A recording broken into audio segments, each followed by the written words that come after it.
ውይ እኔን በጣም ይወደኛል። እሺ ድጋሚ እንድሞክር ይፈልጋል። እሺ ቆይ እኔ አንተን የማላውቅ ይመስላል? አንተ ስለ ፍቅር የምታስብ ሰው አይደለም። አንተ የሚያሳስብ ወንድም ታሲን ብቻ ነው።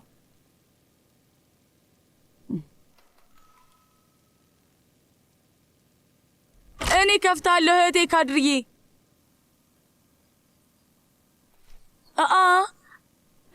ሴቪ ላይ ምን ነው ችግር አለ እንዴ? በጣም ተገረምሽ? መሌክ ማሬ እንኳን ደህና መጣሽ የኔ ውድ፣ ደስ ብሎኛል። ግቢ በይ።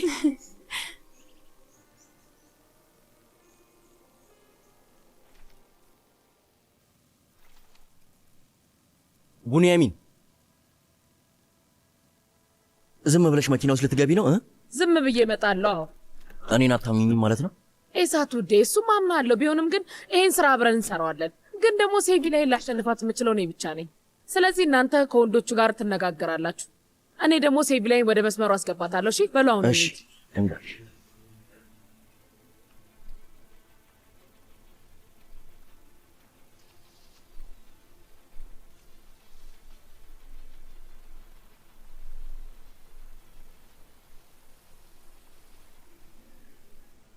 ኑህ ምን እንዳለኝ ታውቂያለሽ? ከነዛ ሰዎች እታደግሻለሁ ብሎኝ ነበር። እኔ ትግሉ ውስጥ አብሬ ነኝ አልኩት። ግን ደግሞ ወደ ሌላ ከተማ አንሄድም፣ ወደ ወንድም ታሐሲን ቤት ነው የምንሄደው አለኝ። ግን ሲመስለኝ የሆነ ጊዜ ላይ ያልኩትን ረስተዋል መሰለኝ። ምንድን ነበር ያልኩ? ምንድን ነበር ያልኩት ታስታውሳለህ? የፈለክበት ብትሄድ አብሬ እሄዳለሁ ብዬ ነበር። አንተ እጄን እስከያዝከኝ ድረስ አብሬህ ነኝ።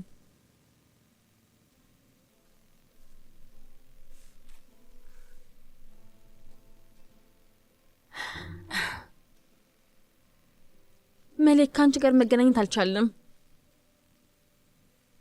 ግን መንታሽን በጣም ነው የምወደው። እሱም ቢሆን አንቺን በጣም ይወድሻል። ይህ በጣም አስቸጋሪ ስሜት ነው። እውነቴን ነው። አንዳንዴ ምንም ማድረግ ሲያቅተኝ ልቤ ይቆስላል። ብታይ በጣም ከባድ ስሜት ነው። እሺ በቃ ሲቪሌ በቃል እንደዛ ተካብጁ። እያሳፍርሽኝ እኮ ነው ያለሽ። ግን እውነቴን ነው። እንዴት እንደማስረዳ ራሱ አላውቅም። የኔ ህይወት በጣም ጨለማ ነው። አንተ ብርሃኔ ነህ። አንተን ላለማጣት ስል የማላደርገው ነገር የለም። እኔ ላንተ ስል ምንም የማላደርገው ነገር የለም።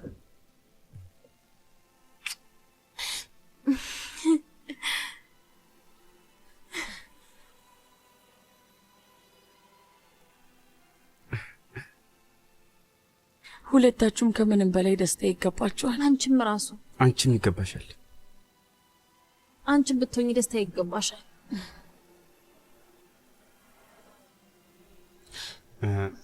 ከዚህ በኋላ ያው አንድ የምናደርገው ነገር አለ። እሱም ደግሞ ፍቺውን ማስፈጸም ነው አይደል እንዴ? ልክ ነኝ ሲቪሌ? አዎ፣ ከሻን ሰላም ቤተሰብ ጋር የተሳሰርኩበትን ገመድ መቁረጥ እፈልጋለሁ።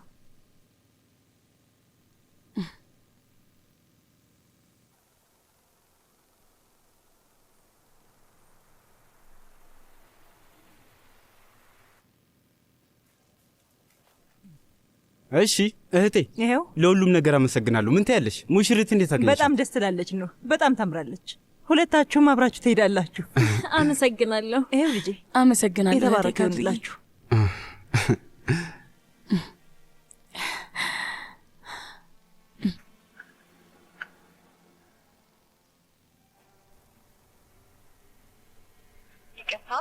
የደወላቸውን ደንበኛ ማግኘት ያስፈልጋል። ሲያናድ ዝግ ነው። የድምፅ መልእክት ብቻ ብልክ ይሻለኛል። አዎ አቶ ጂያን ሰላም ላንተ ይሁን። እንዴት ነህ? በተደጋጋሚ ስደውልህ ነበር ግን ስልክ ጠፍቷል። የደወልኩበት ምክንያት እጅግ በጣም ከባድ ነገር ስለተፈጠረ ነው። ይሄ መልእክት እንደደረሰህ መልሰህ ደውልልኝ። ስልክህን እጠብቃለሁ። ደውልልኝ። በጣም በአስቸኳይ ደውልልኝ አቶ ጂያን። እኔ ምልሽ ወይዘሮ የኒስ አውቶቢስ አግኝታ ይሆን እንዴ? ወዴት ነበር የምትሄደው ግን? ወደ ስፓርታ ወንድሟን ከልጁ ጋር ለማግኘትና በዛው ደግሞ የተወሰነ ገንዘብ ልሰጣቸው ፈልጋለሁ ብላ ነበር። ጥሩ አድርጋለች። እህቴ ካድርዬ። አቤት ማሬ። እህት ኢኒሴ እዚህ ብትኖር ኖሮ ጠይቃት ነበር። ዛሬ ለእናት የምትወደው ምግብ ብንሰራላት ምን ይመስልሻል? በጣም ነው ደስ የሚላት። እሺ ይቻላል ማሬ፣ እንስራ። መሊክ ሴቪ ላይ በጣም ደስ የምትል ልጅ ነች አይደል? አዎ ነች። ደግሞ በጣም የምትገርም ሰው ነች። ግን ደግሞ እንዳንቺ ቆንጆ አይደለችም። ቢሆንም መልካም ነች። አዎ ነች። ኑንም እንደምትወደው ግልጽ ነው። ግን እሷን በጣም ሲበዛ ነው የሚወዳት። የእሱ ይበልጣል። ምን ነው ቀናሽ እንዴ አንቺ? በማን ነው ምቀናው? በሴቪ ላይ ነው። በጣም እቀናለሁ እንጂ የእውነት እህቴ በጣም እቀናለሁ። እኮ ወንድሜ ነው። እህቴ ካድርዬ የሆነ ነገር ልንገርሽ። ይኸውልሽ 1 ግራም ከፍ ያለ ሴቪ ላይ ነው የሚወዳት ከሆነ በጭራሽ አይሆንም። አይሆንም። ሁለታችንንም እኩል መውደድ አለበት። መሊክ ስሚኝ፣ ኑህ ሴቪ ላይም በጣም ይወዳታል። ግን አንቺ ደግሞ በሱ ልብ ያለሽ ቦታ ለየት ያለ ነው። መንታ ናችሁ እኮ ውዴ። የእናታችሁን ማህፀን ተጋርታችኋል። ይውደዳት፣ አብልጦ ይውደዳት። ከፈለገም ከኔ በላይ ይውደዳት። እሱ ደስተኛ እስከሆነ ድረስ እኔም ደስተኛ ነኝ። ዝም ብዬ እያሾፍኩብሽ ነው። ወይ ውዴ።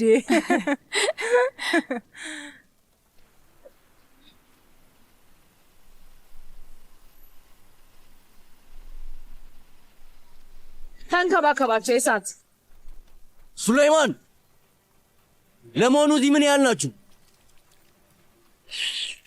ይሄንን ውሰደው።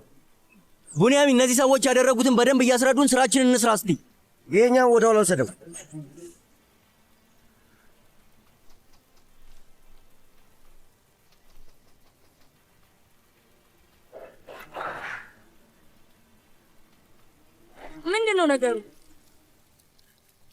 ምንድነው ነገሩ? ምን እያደረግሽ ነው? ምን እያደረግሽ ነው? ሴቪ ላይ የት ነው ያለችው? ቀጥሉ ሰዎች፣ ቀጥሉ። ሴቪ ላይ እዚህ የለችም። ቀጥሉ። ሴቪ ላይ ሁሉም ቦታ ፈልጉ። ቀጥሉ። ቶሎ በሉ። ልቀቀኝ ብያለሁ። ተንቀሳቀስ። እንዴ ልጅቷ ምን እያደረጋችኋት ነው? ምንድነው ነገሩ?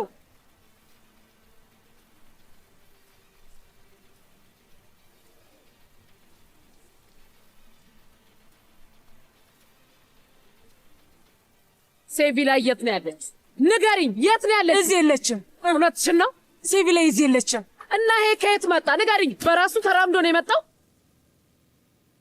እንደዛ ነው የሆነው ወይዘሮ ቤሪ። እቺ ልጅ በጣም ብዙ ነገር አሳልፋለች። እንዳለመታደል ሆኖ አሁንም በተመሳሳይ መልኩ ነው ያለችው። ወይዘሮ ሴቪ ላይ በጣም ነው የማዝነው። ቆይ ግን በዚህ ዘመን በማስገደድ ጋብቻ አለ እንዴ? እያሳለፍሽ ያለሽው ነገር እንዳለ ሆኖ ከዛ ጉዲፈቻ አንዶች ስትደርሽበት ደግሞ እሱ ራሱ በጣም ይከብዳል። በጣም ጠንካራ ሰው ነሽ። ምክንያቱም ኑህ በመኖሩ ነው።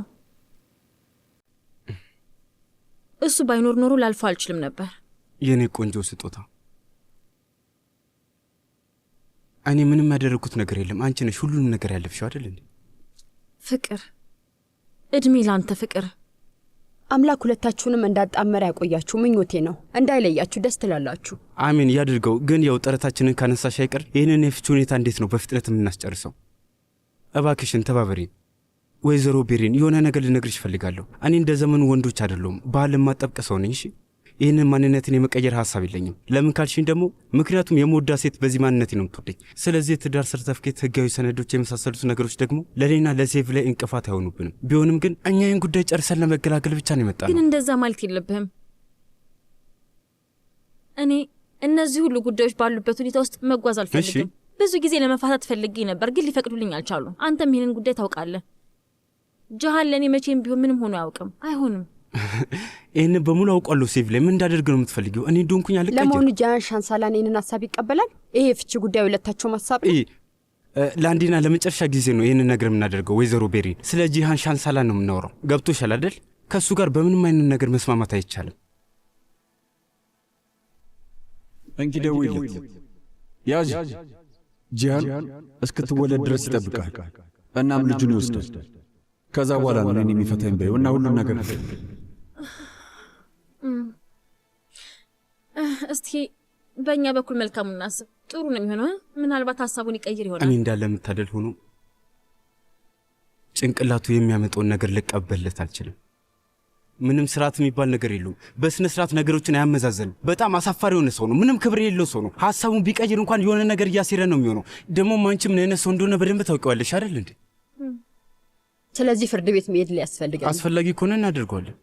ዋናው ነገር እኔ የእሱን ገንዘቡንም ሆነ ንብረቱን መካፈል አልፈልግም። የፈለገው ነገር በሙሉ መውሰድ ይችላል። ብቻ እኔ ከእሱ መለየትና ነጻ መሆን ነው የሚፈልገው። እና ደግሞ ከሰርጉ በኋላ ታለውኝ ውክልና እንድሰጣቸው የሆነ ነገር እንድፈርም አድርገውኛል። አሁን ላይ ግን ውክልናውን አሰርዣለሁ። ቢሆንም ግን በመሀል ነገር አድርገውበታል ብዬ ፈርቻለሁ። ለማንኛውም እርግጠኛ መሆን አልችልም። እሱን እናረጋግጣለን። የማጣራት ስራ እንሰራለን። ነገር ግን ጃን ሻንሳላን ነገሮችን የሚያንዛዛ ከሆነ ጉዳዩ ብዙ ወራት ሊወስድ ይችላል። ማለቴ ድካምና መሰልቸት ሊያጋጥማችሁ ይችላል። እንዴት ማለት? ነገሮችን ለማፋጠን የሚቻልበት መንገድ አለ እንዴ? ማለት የሆነ መንገድ? አዎ አለ። ቀላሉ መንገድ ከጃን ጋር መስማማት።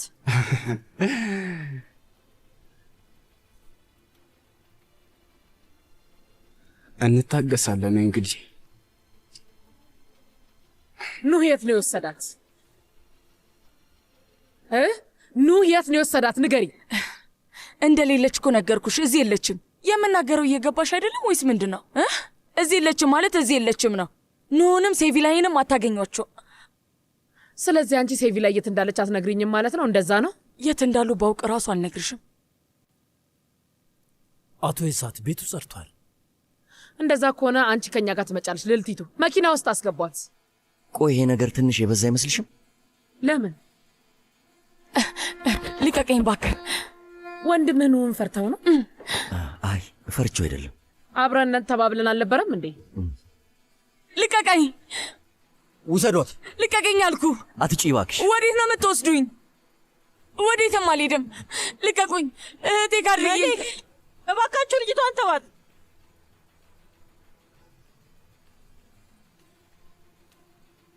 ምን እያደረጋችሁ ነው? ልቀቁኝ። ወዴትም አልሄድም እኮ አልኳችሁ። እባክሽ አታስቸግሪኝ። አይሆንም። ምን እያደረግሽ? እባክሽ ተይኝ። አምጪው። እባካችሁ ልቀቁኝ። ልቀቁኝ። የምዝም በይ ነው። ዝም አልልም። ነገሮችን ከባድ እንዲሆኑ እያደረግሽ ነው። እዛ መኪና ውስጥ ትገቢያለሽ ብዬሻለሁ። ትገቢያለሽ። እንግዲህ እንዲህ ስትሆኚ ራስሽን ነው የምታደክሚው። አንቺ ማለት በዓለም ላይ ተወዳዳሪ የሌላት ክፉዋ ሴት ነሽ። ትሰሚያለሽ? ውስጥሽ በክፋት ተሞልቶ ተጥለቅልቋል። አሁንም ልንገርሽ፣ እንዳንቺ አይነት ክፉ ሴት በህይወት አይቼ አላውቅም። እሺ፣ አረመኔ ሴት ነሽ። እሱን ወደፊት የምታየው ይሆናል። ወሬ አያስፈልግም። ልቀቁኝ። ቆይ ኑ ብዙ ዋጋ ያስከፍልሻል። እኔን ነው የሚያስከፍለኝ። ይሞክራል። በል አስገባት። ቶሎ ቶሎ በል። ባልኮፈን ውስጥ አስገባት። አይሆንም። አስገባት። አልገባም። አቁም። አትጩ። አንቺ ኮፈኑን ዝጋው። በልፍጠን ሸፍነው።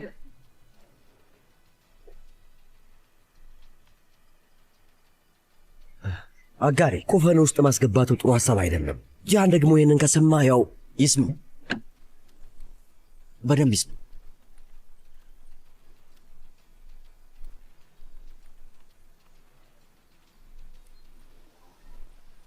ጎበዝ ይዛት፣ የእውነት ጎበዝ ልጅ ነህ። ስልጣን የምትፈልግ ከሆነ እጅህን ዘርግተህ ነው የምትወስደው። ካልሆነ ግን ጊዜ በሰው ቁጥጥር ውስጥ ነው የምትሆነው። ጥሩ አድ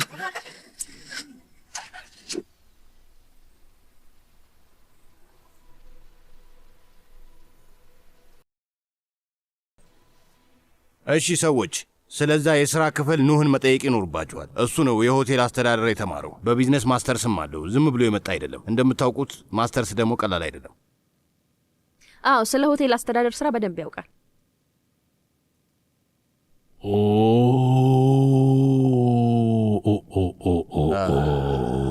ውይ ታሲን የኔ ሸርሌ፣ እንዴት ነው ታሲን?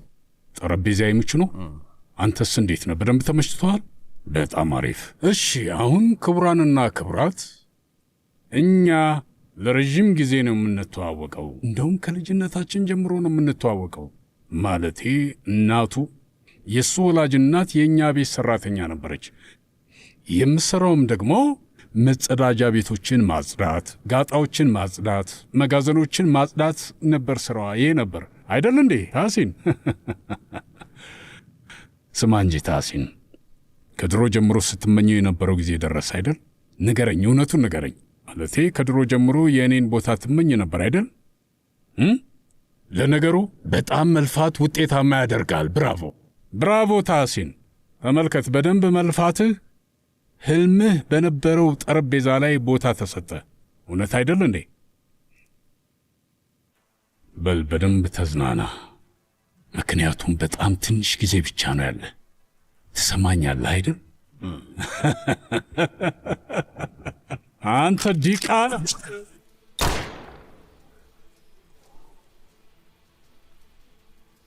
ሳሚ፣ ሌላ ጊዜ እንዳሁኑ አልሰጥህም። እዚህ ጋር ነው የምልህ። ለማንኛውም ጓደኞቼ ምን እየተባባልን ነበር? ምን እያልን ነበር? የጀመርነውን ርዕስ እንቀጥል።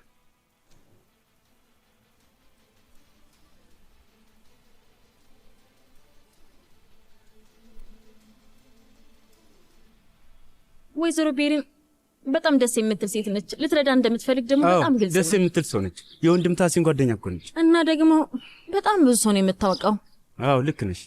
እሷና ወንድም ታሲን አንካራ ነው የሚተዋወቁት። ከ7-8 ዓመታት በፊት ነው። ወደ ካፖዶሺያ ነይና እዚህ ቢሮ ክፈቺ፣ ደንበኞች ደግሞ እኔ ያገናኝሻለሁ አላት።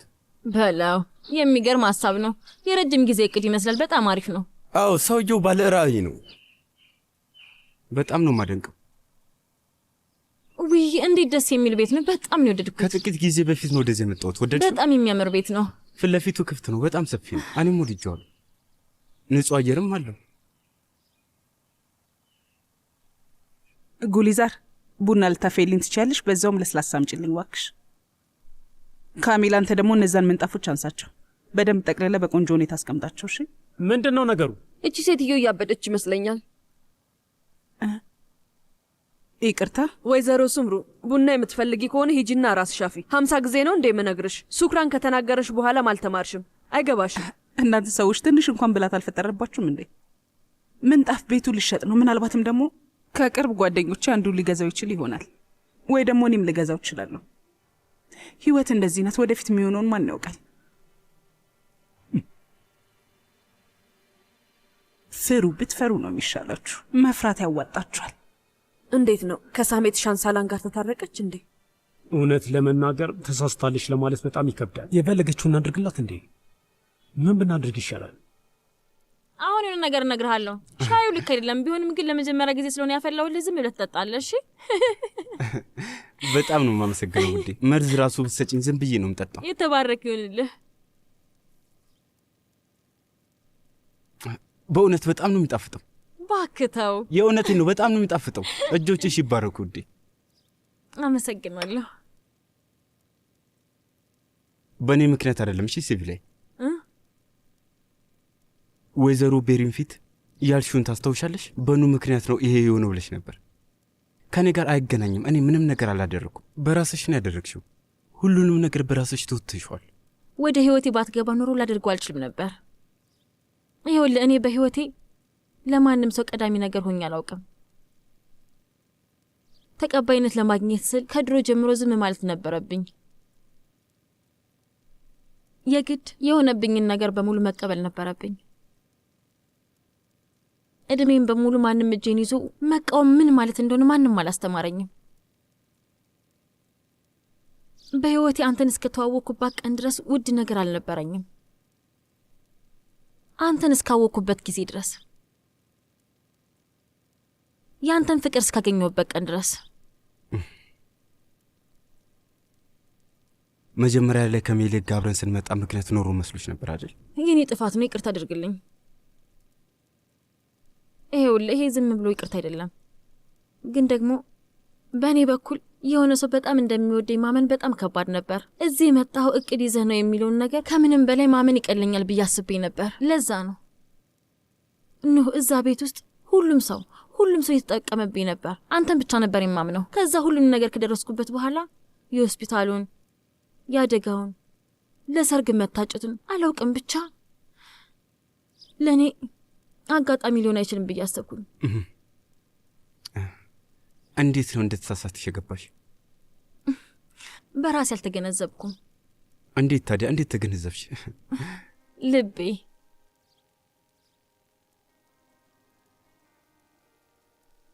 ልቤ ከመጀመሪያው ጀምሮ ሁሉንም ነገር ያውቅ ነበር። ልቤ የሚለኝን ለማዳመጥ ፈቃደኛ አልነበርኩም። በጣም ፈርቼ ነበር። ምክንያቱም ልቤን በማመኔ የተነሳ ባዶነት እንዳይሰማኝ በጣም ፈርቼ ነበር። በድጋሚ ይቅርታ አድርግልኝ ስላልኩት ክፉ ነገር በሙሉ በጣም አዝናለሁ ኑህ። ስላልኩ ነው ያልሽው? አልገባኝም። የምን ክፉ ነገር? እኔ ምንም ነገር ማስታወስ የለኝም። ከነጭራሹ አታስታውስም? በቃ አንዱንም አላስታውስም። ውዴ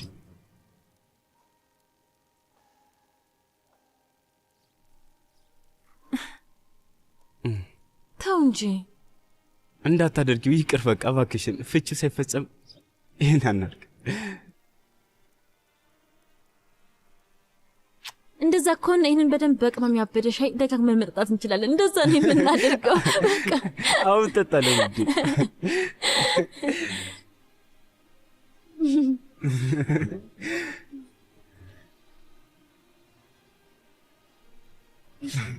አሁን ምንድን ነው የምናደርገው? ምን ተፈጠረ? ለምንድን ነው የምትስቂው? በቃ ሁኔታውን በጣም ነው የወደድኩት። የኔ ወንድም ልጅ ጥሩ ቡድን ወጥቶናል። እንደዛ ይመስለኛል። ግን አንቺ በጣም ተረጋግተሻል።